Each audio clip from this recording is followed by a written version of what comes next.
Quem hoje não está atravessando um período de tempestade?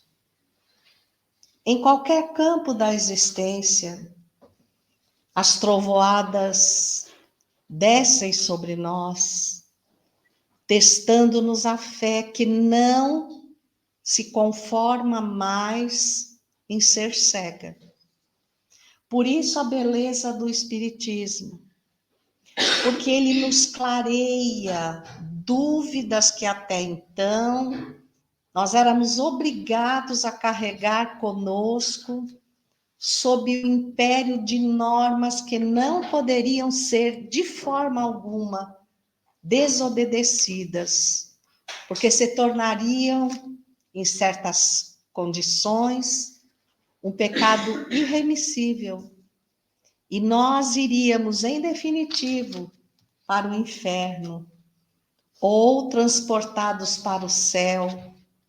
E aí a gente pergunta, como poderia, por exemplo, uma mãe ser conduzida ao céu porque se dedicou à vida, à família, aos filhos, e viver num clima de paz, de concórdia, com um filho condenado eternamente ao inferno? Qual seria a mãe que estaria feliz no céu? Então tem alguma coisa errada nisso. E aí vem o Espiritismo e nos explica, exatamente no livro Céu e o Inferno, sobre essas penas e principalmente sobre a condição de recuperação que todos nós temos. Um telefone do Brasil não pode tocar em Portugal. Está no zíper de fora. Leva embora, Filomena. Isso. Não sei como um telefone sem operador em Portugal pode tocar. Mas pode ser que tenha algum espírito ligando para mim, né? Desculpem. Então, o Espiritismo vem e nos fala da responsabilidade.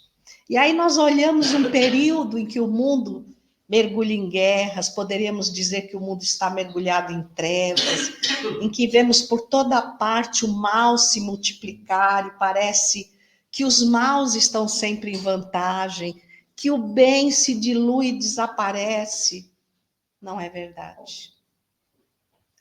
É porque Jesus, o governador espiritual da terra, porque alçou a uma conquista de espírito puro, que recebe e executa sem nenhum questionamento a vontade do Pai.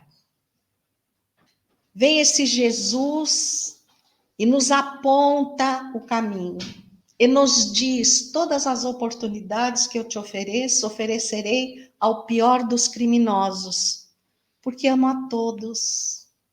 Isso é uma prerrogativa de que todos nós também alcançaremos a angelitude. Então, o que fazer em dias tão difíceis para nos mantermos firmes na fé, para não titubearmos, para não desacreditarmos? E aí eu me propus a trazer um pequeno trecho que está inserido no Sermão da Montanha e que se chama As Bem-aventuranças, porque é só um pedacinho do Sermão da Montanha. Mas eu trouxe algumas apenas e de uma forma muito diferente, que poucos de nós têm conhecimento. Então, quando Jesus acolheu a multidão, porque ele sempre estava cercado pela multidão, ele dirigiu-se ao lugar que se conhece como o Monte das Beatitudes, à beira-mar, ali na área de Cafarnaum. Podem perceber que todos os ensinamentos que Jesus nos traz são ou estão localizados num monte. Então, nós temos o Monte das Beatitudes, nós temos o Monte Tabor. Por que ele só falava em montes? Para nos deixar um recado, que para falar com ele, nós precisamos sair do raso, onde ombreamos com o nosso dia a dia, com os tumultos desse dia, e subirmos dentro de nós mesmos a um canto silencioso para encontrá-lo. Então, é um esforço que nós fazemos para ouvir Jesus, porque só Ele nos ouve. A gente pede e pede, mas quem ouve Jesus? A gente pede e sai correndo, nem espera ouvir o que Jesus tem a nos dizer. Então, quando Jesus se propôs, ele sabia de uma coisa, que não iriam apenas os necessitados, iriam também aqueles que acreditavam que ele veio para tomar o poder, para ir contra Roma, e que se beneficiavam de Roma, do poder de Roma. Então, nós temos aí os doutores da lei, que também nós conhecemos como escribas, que eram aqueles letrados, eles sabiam escrever, então tinham a oportunidade de estudar e eram responsáveis por fazer cumprir as leis mosaicas.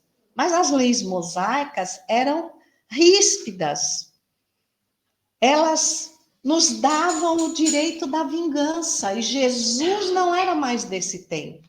Jesus veio avançar, veio nos ensinar a perdoar. Então, eles chegavam ao sinédrio a serem aqueles que cobravam que os outros cumprissem as leis. Um exemplo disso, Saulo, que depois se converteu a caminho de Damasco e se transformou no apóstolo dos gentios, Paulo de Tarso.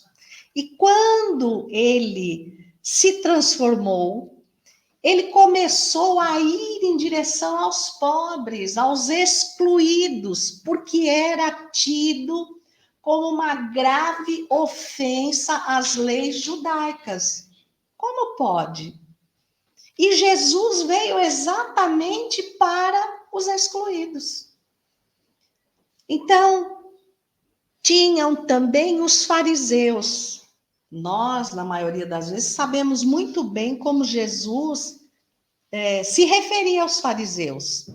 Chamava-os de raça de víboras, de hipócritas, de túmulos caiados por fora e cheios de podridão por dentro. Por quê? Porque eles eram os sacerdotes cheios de rituais. Você tinha que cumprir os rituais para que eles, de certa forma, te permitissem viver melhor. Mas espera lá. Já existia um Deus único. Para eles, o profeta maior até então era Moisés.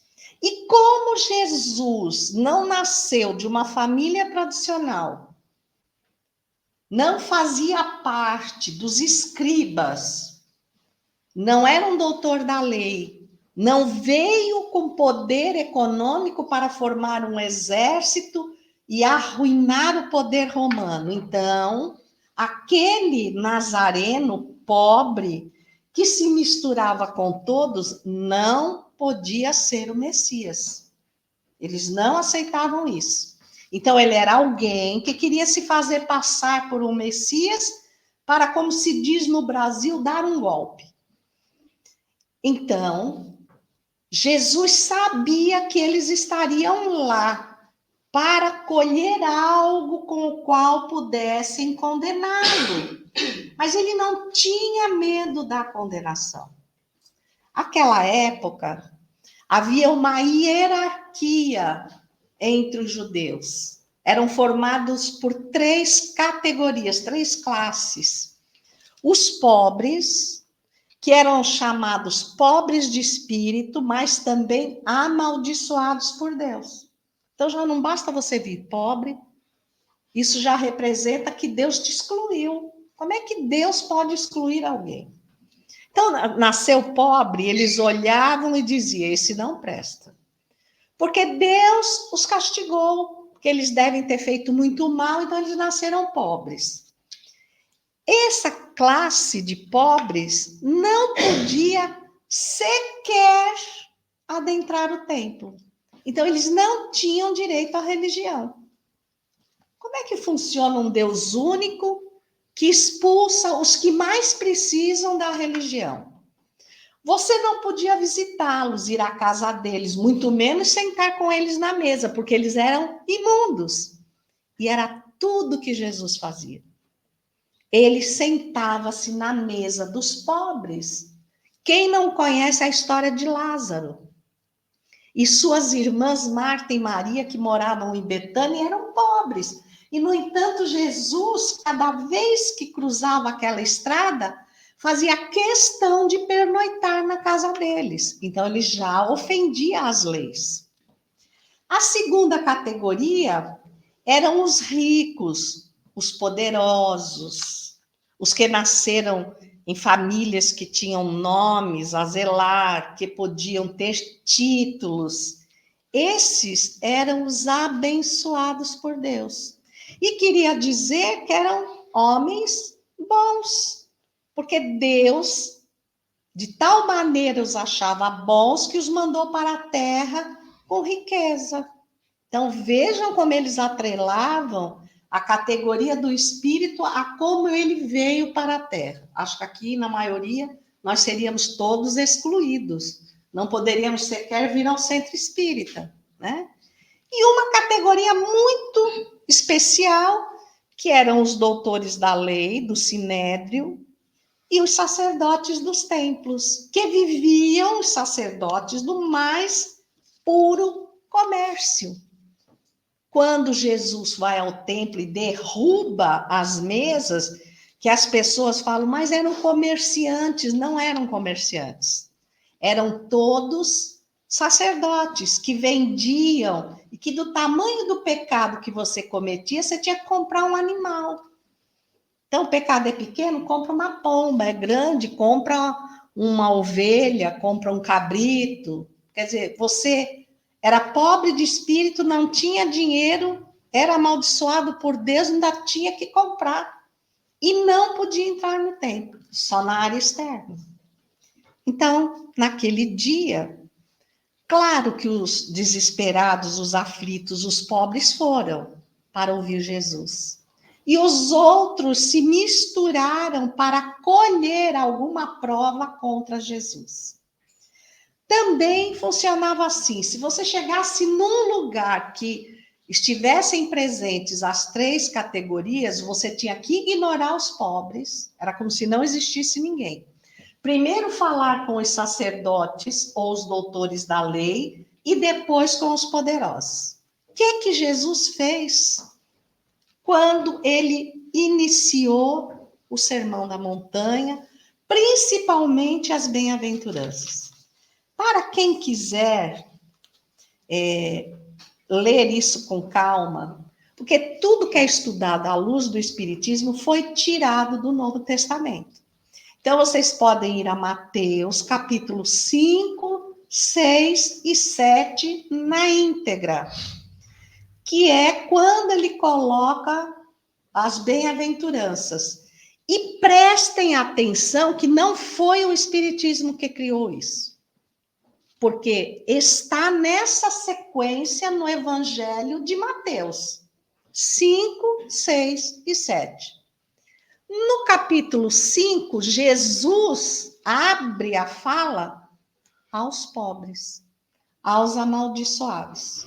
Ignorou os ricos, os poderosos, os doutores da lei e os sacerdotes. Ele ofendeu as leis mosaicas e era suficiente para ser conduzido à morte. Ele fez de propósito, como quem diz, querem me matar? Então eu estou oferecendo todos os recursos para isso. E o que ele vai falar aos pobres que nós conhecemos? Bem-aventurados os pobres de de espírito. Está no capítulo 5 do Evangelho. Bem-aventurados os aflitos. Jesus começa por eles. Coloca-os como, na tarefa dele, os mais importantes. E por que eles eram os mais importantes? E eu vou dizer para vocês que continuam sendo até hoje. Porque se você tem poder, se você tem boa situação social, econômica, você tem tanto para aproveitar no mundo, tanta coisa para fazer, que poucas vezes você se lembra de Jesus. Poucas vezes você tem tempo de ir à igreja ou ao centro espírita. Porque você está feliz, o mundo te basta. Mas quando você está aflito, e aquelas criaturas que você julgava que eram seus amigos, irmãos, debandam, você corre para Jesus. Então, aquele que está sofrendo, que está aproveitando pouco ou nada as coisas que o mundo oferece, tem a oportunidade de estar mais perto de Jesus, de conversar mais com ele. E o que é que Jesus te diria? Porque imagine que Jesus está aqui. E que ele está falando para todos nós. E começa com os que estão em aflição, com os pobres de espírito. Ele diz assim: vós sois a luz do mundo. Como eles poderiam ser a luz do mundo? Eles iriam iluminar os ricos, os poderosos, os sacerdotes, os doutores da lei? Vós sois o sal da terra. Aquela época, o sal era a maior moeda de troca. Valia todas as fortunas. Então, quem tivesse muito sal tinha tudo, comprava o que quisesse. Vós sois o sal da terra. Como assim? Era como se ele esmagasse a cabeça dos poderosos, dos sacerdotes. Agora, por que ele diz, vós sois o sal da terra? Todos nós conhecemos a qualidade do sal. Você pega uma comida, põe todos os temperos que você quiser, mas não ponha sal e espere o que é que as pessoas vão falar da sua comida. Tá sem sal. Não tem gosto. Não é assim? É assim. Então, você pode misturar 1 milhão de coisas que você sabe se tem ou não tem sal, porque o sal não se confunde com nada. Nada no mundo substitui o sal. Nada. Pode pôr pimenta, pode pôr colorau, pode pôr alho, pode pôr cebola. E quanto mais coisas você puser, perguntar para a pessoa, olha, diga, quais os temperos que eu coloquei aqui nessa comida? Alguns você vai dizer, outros você vai errar. Mas você não vai errar se tem ou não tem sal. Já perceberam? Por quê? Porque o sal não se corrompe. Olha que coisa importante. Então, sabe o que ele está dizendo para nós? Olha, você vai para o mundo, você vai se misturar com um monte de pessoas. Cada uma tem um sabor. E tem umas que são corrompidas, que vão justificar tudo que fazem na vida, dizendo, bom, eu cobro mais caro porque, afinal de contas, eu preciso sobreviver. Porque, afinal de contas, eu trabalho demais e preciso ganhar a contento. Olha, eu aceitei aquele emprego, mesmo sabendo que aquela empresa é corrompida, porque o salário era muito melhor. Então, eu não tenho muito julgamento de esse está certo, aquele está errado. Contanto que para mim venha um benefício, eu me misturo ao certo e ao errado. Não é o que nós estamos vendo hoje? Quantas coisas erradas nós olhamos e sabemos que está errada, Mas nós dizemos assim, fazer o quê, né? É do mundo, é normal, é natural. Todo mundo faz, então eu sou obrigada a fazer. E Jesus diz assim: não faça porque todo mundo faz. Só dê sabor, só se misture ao que está correto, mas nunca deixe de ser você. Seja o sal da terra. Dê o sabor do bem aonde quer que você vá. Não se criminalize. Não perca, não venda a sua moral.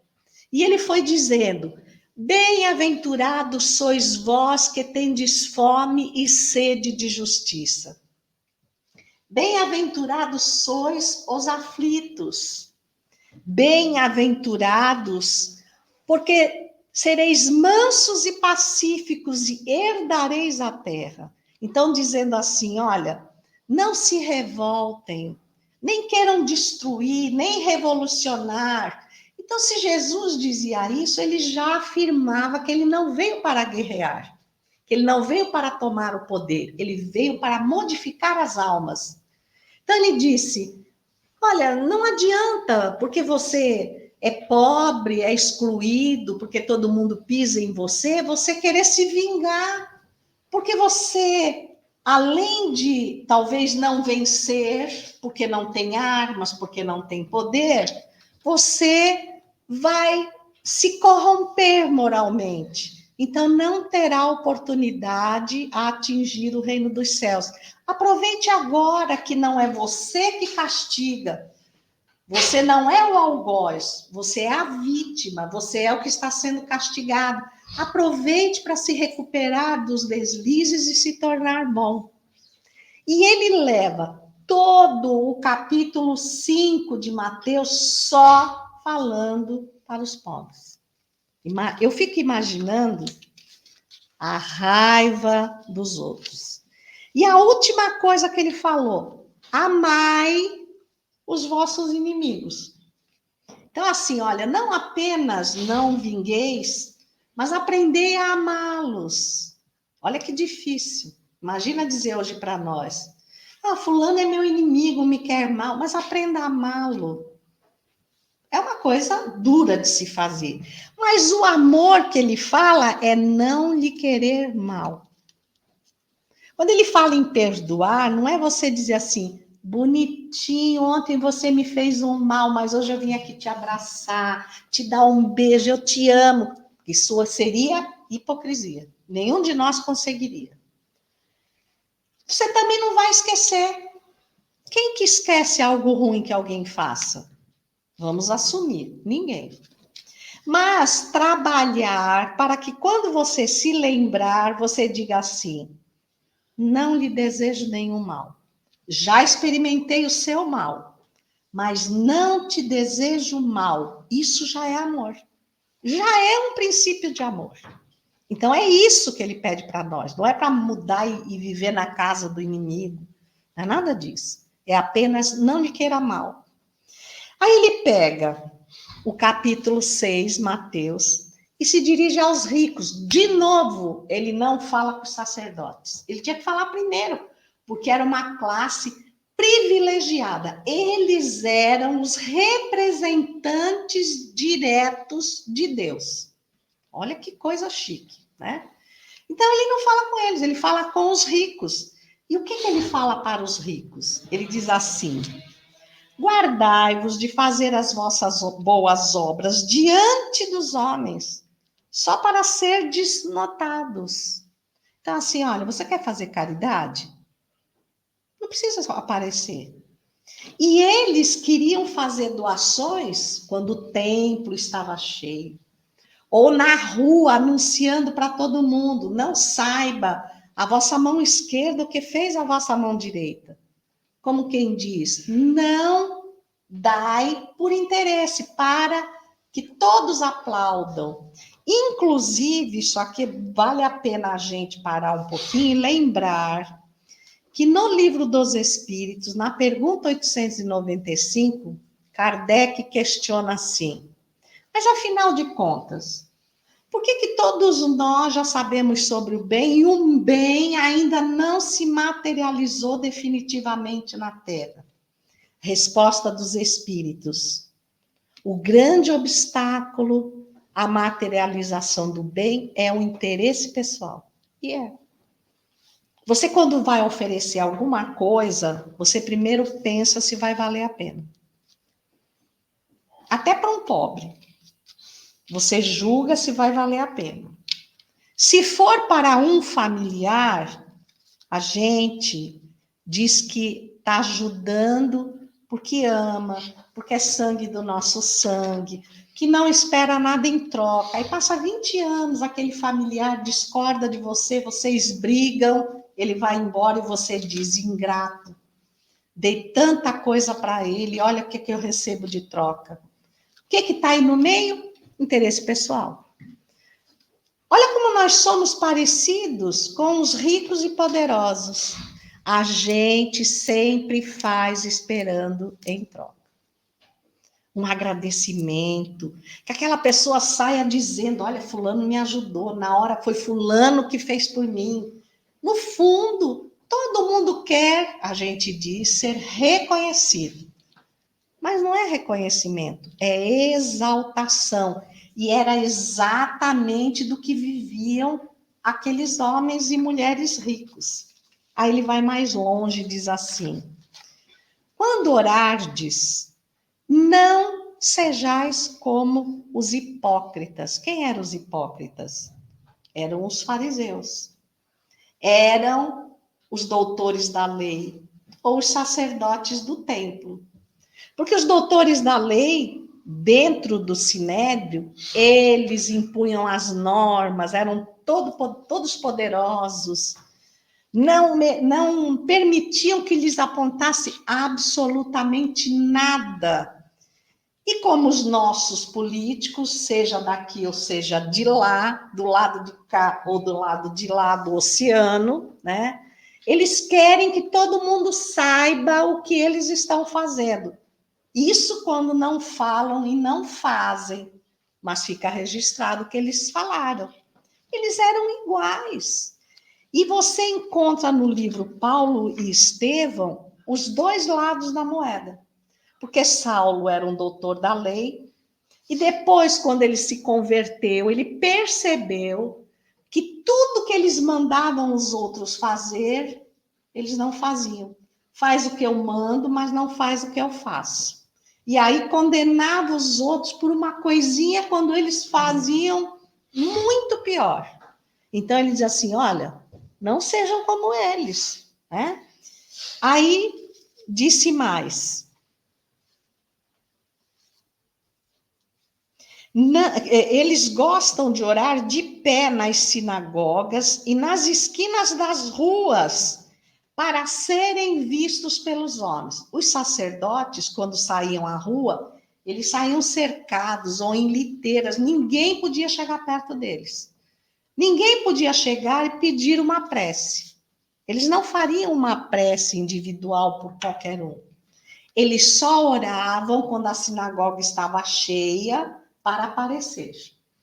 E quando saíam da sinagoga, eles deitavam-se com mulheres de má vida, eles embebedavam-se, eles roubavam, mas quem os visse, eles tinham rituais. Então, assim, eu não entro na casa de um pobre porque ele é amaldiçoado por Deus e eu sou abençoado. Então, o pobre vai morrer, que morra. Deus não quer, vou eu querer. Eles só rezavam para ser aplaudidos, né? Mas chega a vez deles. Quando Jesus se dirige aos sacerdotes, e é todo o capítulo 7 de Mateus, ele diz assim: não julgueis para que não sejais julgados, como quem diz. Quem disse que só vocês podem julgar? Vocês também vão ser julgados pela consciência e por Deus.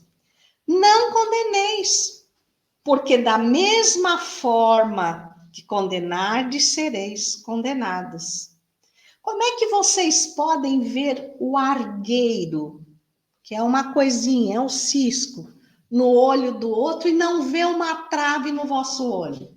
Como é que vocês podem apontar o defeito do outro, que é pequeno, quando vocês têm todos os defeitos e vocês podem? Então, olha só como Jesus fez a inversão. Hipócrita, tirai primeiro a trave do vosso olho, e então vereis bem o suficiente para ajudar o outro a tirar o argueiro do seu olho. E por fim, ele diz uma coisa que vale para nós. Nem todo o que me diz, Senhor, Senhor, entrará no reino dos céus. Somente aquele que faz a vontade de meu Pai que está no céu. Por exemplo, agora aqui, nós estamos dizendo Senhor, Senhor. Olha, Senhor, eu vim aqui. Eu não falto uma quinta-feira ao GEA. Não falto. Eu estou sempre presente. Eu frequento, mas lá fora não dá para ser espírita. Lá fora, o mundo nos cobra outra atitude. Então, lá fora, eu não consigo viver segundo a vontade de meu Pai que está no céu. Eu não consigo me transformar moralmente. Porque senão, se eu me transformar moralmente, eu não vou levar vantagem, eu não vou ganhar um aumento, nem uma promoção, não vou ser bem visto. Então, continuo com aquela velha crença de que eu vindo uma vez por semana ao centro, serei absolvido dos meus pecados. Eu não me confesso ao padre, mas eu conto que os bons espíritos removam todas as minhas dificuldades. Quando as minhas dificuldades são exatamente as consequências das escolhas que eu já fiz, me apontando que eu preciso aprender a fazer escolhas diferentes para ter consequências diferentes. Ninguém nos absolve. Também ninguém tem o poder de nos condenar. Olha que maravilha. Ninguém. Porque somos todos espíritos imperfeitos, necessitando aprender a ser diferentes para evoluirmos. Então, quando tínhamos várias fatalidades antigamente, vai para o inferno, vai para o céu, fica no purgatório. E lembrar, caso vocês não se lembrem, que quem estava no purgatório só poderia sair se outros se lembrassem deles e orassem por eles o suficiente para eles saírem do purgatório. Então, eu ainda dependia do outro. Se ninguém se lembrasse de mim, eu ia ficar lá para sempre. Agora, eu estou liberto. Eu só dependo das minhas atitudes, da forma como eu me modifico para melhor. Sou eu que construo a minha vida dia após dia. E se neste momento nós estamos vivendo dificuldades, e chega alguém para nós e diz, você deve estar pagando tudo que você fez, eu digo, que bom que eu posso pagar. E não vou ficar aqui, porque antigamente nem pagar você podia, né? E dependia da condenação de outro homem, o sacerdote é que dizia se você ia para o céu ou se você ia para o inferno. Era ele que decidia, né? Quantas vezes nós vimos criminosos, e há muitos livros, e não são espíritas, é o mais importante que se diga, porque senão as pessoas vão dizer, mas também são livros espíritas, eles escrevem do jeito que eles querem, né? Eu ainda há pouco vinha dizendo ao Júlio e à Filomena de um autor norte-americano que foi padre, foi teólogo, e que hoje é considerado uma das maiores autoridades mundiais no estudo do cristianismo e no Jesus histórico. O Jesus histórico é aquele que pode ser resgatado nos documentos. E aí ele escreve alguns livros, o que Jesus disse, o que Jesus não disse, que vai nos trazer a verdade sobre as palavras de Jesus, porque o aramaico era muito pobre. Para uma palavra tinha muitos significados. E ele fala aramaico, hebraico e grego. Então foram as primeiras escritas e traduções bíblicas. E aí ele traz como, quando passaram do aramaico para o hebraico, depois para o grego, né? Depois foram existindo outras traduções, como foi perdendo o sentido que Jesus falava. Então, o que Jesus disse, o que Jesus não disse. O que Jesus fez, o que Jesus não fez, baseado em documentos. Ele chama-se Bart Ehrman, para aqueles que desejem conhecer. E aí nós vamos ver que muitas coisas que estão no Velho e no Novo Testamento não passaram de formas de falar no aramaico que não correspondem à realidade que chegou até nós. Como, por exemplo, é mais fácil um camelo passar por um buraco da agulha do que um rico entrar no reino dos céus. A pessoa nem queria ser rica, nunca ia chegar ao céu. Mas o camelo era um cabo que se enfiava numa agulha específica. Então, não é um camelo o animal, mas para nós chegou dessa forma. Então, é muito interessante ver que o Espiritismo não se afastou do verdadeiro sentido das palavras do Cristo. Tanto que, na abertura do Evangelho segundo o Espiritismo, Allan Kardec deixa muito claro que recolheu tudo que está no Evangelho do Novo Testamento, mas só tomou a parte moral. Se Jesus vivia cá, passou aqui, era amigo de fulano, de Beltrano, isso pode ter sofrido muitas alterações. Mas o que é moral lá, é moral aqui, é moral 1000 anos à frente. Então, ele deixou as condições diárias, né? As palavras específicas que Jesus dirigia a um e outro, é muita controvérsia.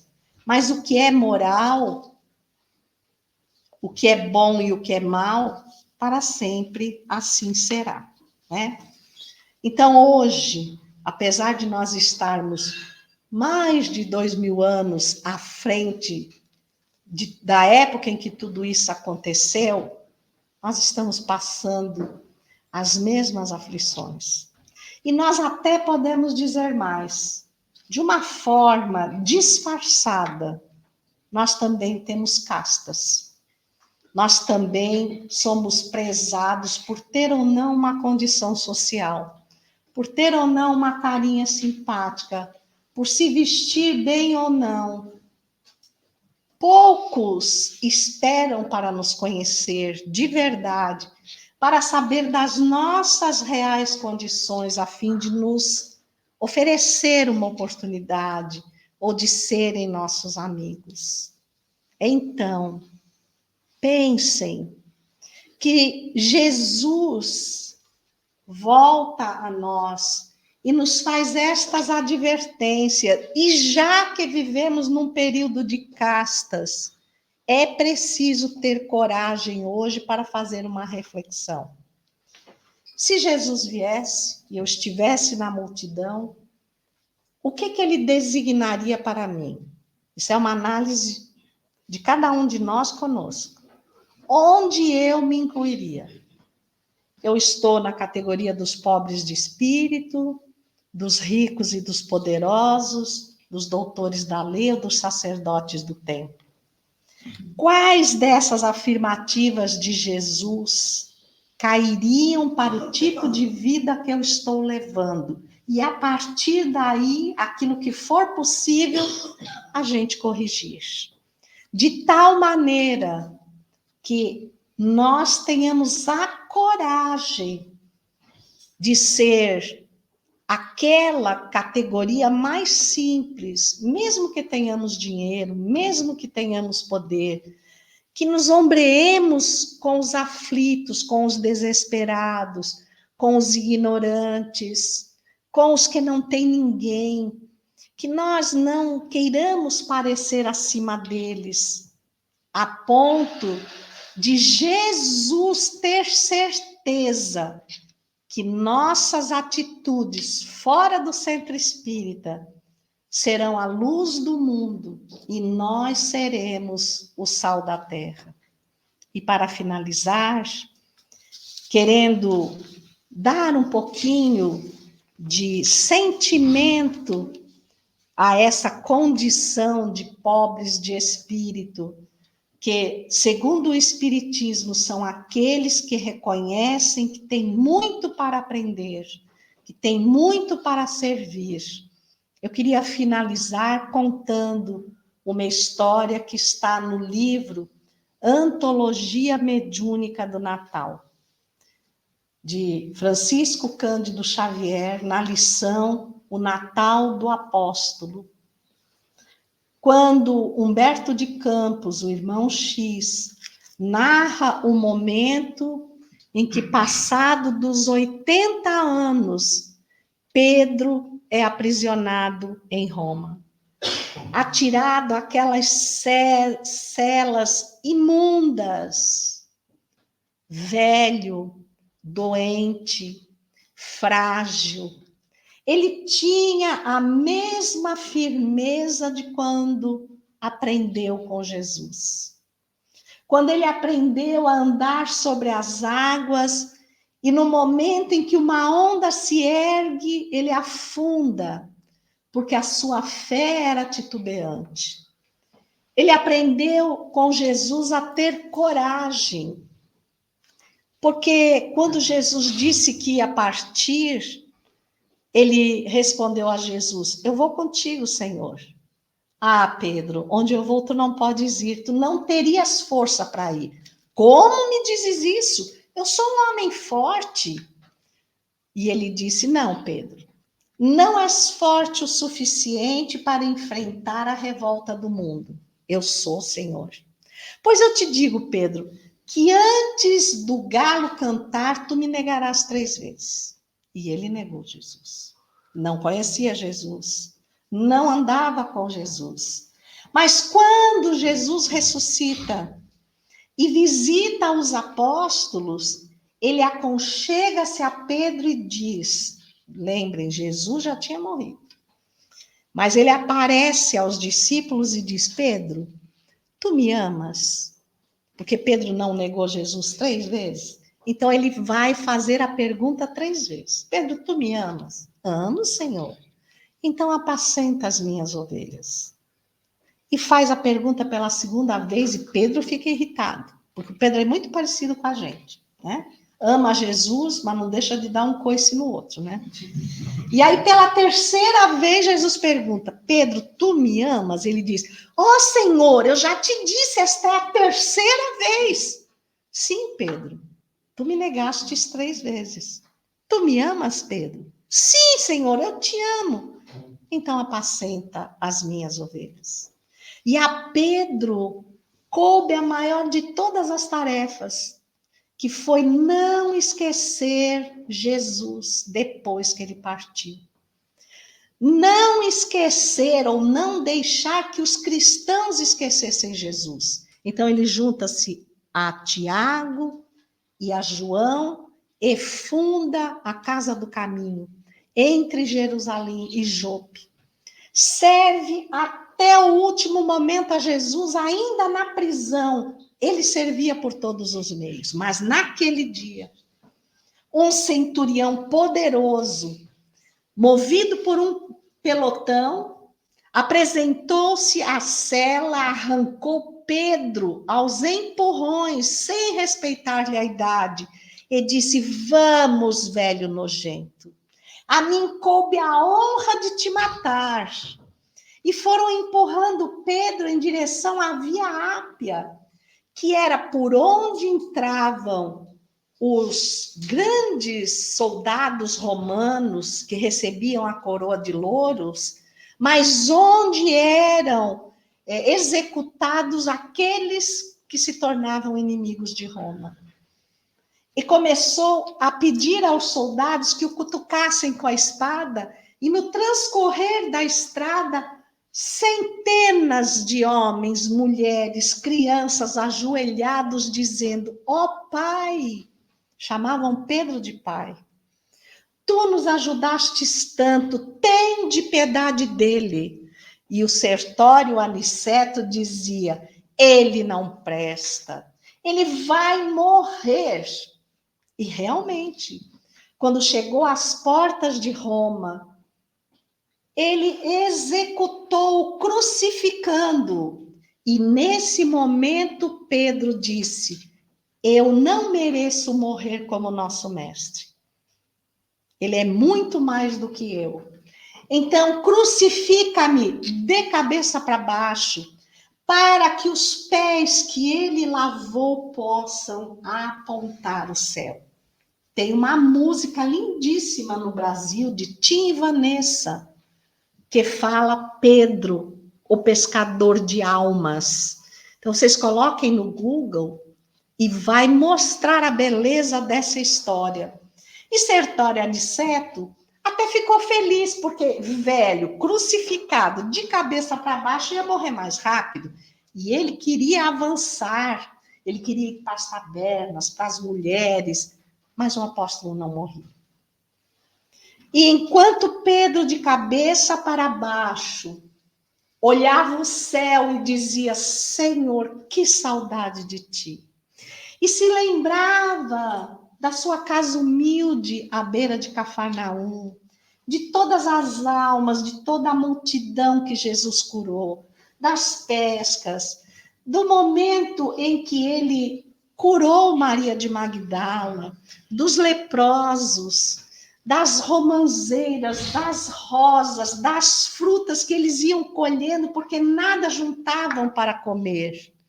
Enquanto as lágrimas de Pedro caíam, Sertório Aniceto ficou com mais ódio dele e tomou de uma pedra pontiaguda, atirando-lhe a cabeça, ferindo-o gravemente, e os borbotões de sangue caindo, e Pedro sorrindo e dizendo: vem, Senhor, que eu tenho saudade de ti. E realmente, aquilo apressou-lhe a morte. E uma mão translúcida se estende na sua direção, o apóstolo reconhece-a, é Jesus. Jesus toma-o e diz: sê bem-vindo, apóstolo do bem, vem comigo, e leva-o para os lugares celestiais, acolhe-o amorosamente. Com ele priva uma semana, ele, Pedro, relembrando os velhos tempos. E ao 7º dia, Jesus ergue-se entristecido e olha o infinito para baixo. E Pedro, como sempre fazia quando Jesus acabava de atender a multidão, aproximou-se dele e disse: Senhor, por que essa tristeza? Por que esse cansaço, Jesus? Porque olha, Pedro, e apontou em direção à terra. Roma atira às arenas aqueles que morrem por mim, que servem até o fim. Eu não posso deixá-los. Eu vou ao encontro deles. E Pedro disse: eu também, Senhor. Jesus olhou para ele e respondeu: tu podes ficar aqui descansando quanto tempo quiseres. Pois é, Senhor, mas eu já te neguei tanto. E agora, desta vez, eu vou contigo. E Jesus o trouxe. E eles adentraram as catacumbas, onde, na sua maioria, mulheres e crianças, leprosos e aleijados, ouviam um outro discípulo falando de Jesus. Pedro ficou encantado, relembrou-se dos velhos tempos, mas logo o Os pelotões romanos invadiram as catacumbas para recolher os cristãos e atirá-los às arenas. E Jesus estava impassível. Pedro olhou para ele. Não vais fazer nada, Jesus. E Jesus lhe disse: faze tu, Pedro. Tem ali um homem ajoelhado, orando a ti, a mim, Senhor. É. E ele olhou, tinha um homem com os cabelos embranquecidos, com uma criança pequenina em seu colo, largada como se estivesse morta, e ele chorava sobre a criança, dizendo: ó apóstolo do Cristo, vem em meu socorro. Eu sei que tu me odeias, mas salva o meu filho. E se tu o salvares, eu juro-te, eu vou servir Jesus até o final dos meus dias. Ele percebeu que aquele homem vestia o galardão romano. Olhou para a criança, estendeu as suas mãos, deu vida à criança que não estava morta, estava adoentada gravemente. A criança abriu os olhos e disse: papai, eu estou bem. Aquele homem abraçou e ergueu a cabeça. Claro, ele não via Pedro, mas ele olhou na direção dos olhos de Pedro e disse: tu és abençoado. Depositou a criança e arrancou o uniforme romano e disse: tu me convencestes a ser cristão. Perdoa-me pelo que te fiz. E só então Pedro reconheceu o centurião Sertório Aniceto, que há apenas uma semana havia lhe atirado uma pedra pontiaguda, tempo suficiente para os seus cabelos embranquecerem.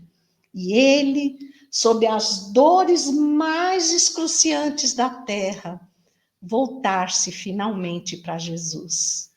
Que nós não esperemos as dores excruciantes, que nós nos aproximemos de Jesus. E mais do que isso, se até hoje nós o negamos, que a partir de hoje nós o sirvamos como Pedro até o fim. Muita paz, muita gratidão. Que Jesus nos abençoe.